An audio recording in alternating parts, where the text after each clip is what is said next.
Cuando pensamos en Irán, es casi seguro que una palabra nos viene a la mente: ayatolá. Pero, ¿qué significa realmente? No es solo un título religioso, es la clave para entender cómo un grupo de eruditos, de hombres de fe, llegaron a gobernar un país entero.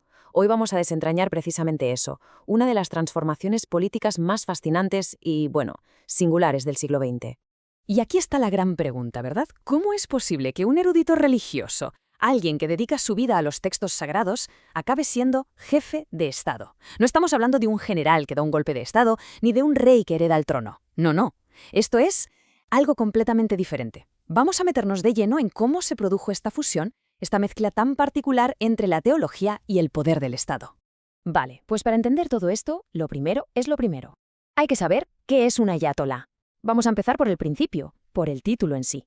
Porque antes de que se convirtiera en una figura de poder político, un ayatolá era y sigue siendo, sobre todo, un erudito, un sabio con un prestigio enorme dentro del Islam chií.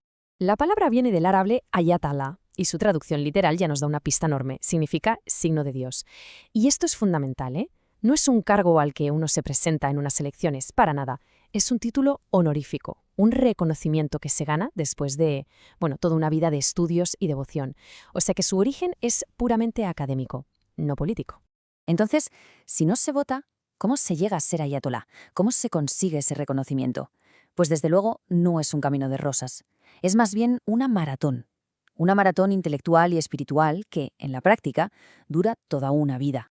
A ver, imaginemos la carrera académica más exigente posible, pues esto va más allá. Primero, estamos hablando de décadas, décadas de estudio intensivo en seminarios religiosos, sitios muy importantes como Qom en Irán o Nayaf en Irak.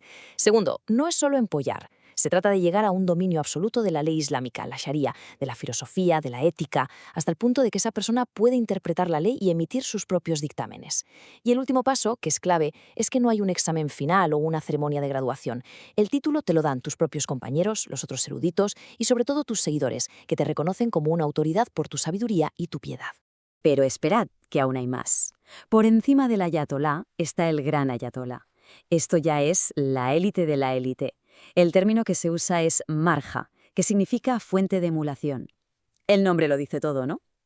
Sus seguidores no es que solo respeten lo que dice, es que siguen sus normas y sus juicios en todos los aspectos de su vida, desde lo más espiritual a lo más cotidiano. Es, digamos, la máxima autoridad religiosa posible. Y es importante entender esto. Durante siglos, el papel de los ayatolás fue ese. Eran guías espirituales, líderes de su comunidad, mediadores. Tenían una autoridad moral tremenda, pero no un poder ejecutivo. Lo normal era que se mantuvieran al margen del gobierno del día a día. Pero claro, llegó un momento en que todo este equilibrio saltó por los aires. Y ese momento tiene una fecha clave: 1979, el año de la Revolución Islámica en Irán. Pero ojo, esto no fue solo un cambio de gobierno, de sacar a un rey y poner a otro. Fue mucho más profundo. Fue la puesta en práctica de una idea radical, una idea impulsada por un hombre que lo cambió absolutamente todo: el ayatolá Ruhollah Khomeini. Esta frase, que es del propio Khomeini, lo resume todo. Para él, eso de separar religión y Estado no tenía ningún sentido. De hecho, le parecía ilógico. Su argumento era: ¿quién mejor para gobernar con justicia que aquel que conoce a la perfección la ley divina? Y esto, que puede sonar lógico desde su punto de vista, en realidad rompía con siglos de tradición en los que el clero chií, en general, no se metía en política. Claro, esta idea no se quedó en un simple pensamiento filosófico, no, se convirtió en una doctrina política con todas las letras, y al llevarla a la práctica, se creó un sistema de gobierno completamente nuevo, uno que mezclaba el seminario con el palacio de gobierno, y todo giraba en torno a un concepto clave. Ese concepto es el velayat e-faqih, que se traduce como la tutela del jurista islámico. Para entenderlo, hay que saber un poco de teología chií. Ellos creen que el último líder espiritual, el imán, está oculto y volverá algún día como una especie de mesías. Lo que Khomeini planteó, y esto fue muy rompedor en su día, es que mientras esperan el regreso de ese imán, el poder no puede quedar en el aire. Alguien tiene que gobernar. ¿Y quién? Pues el jurista islámico más preparado, que actuaría como una especie de guardián, de tutor del poder político y religioso.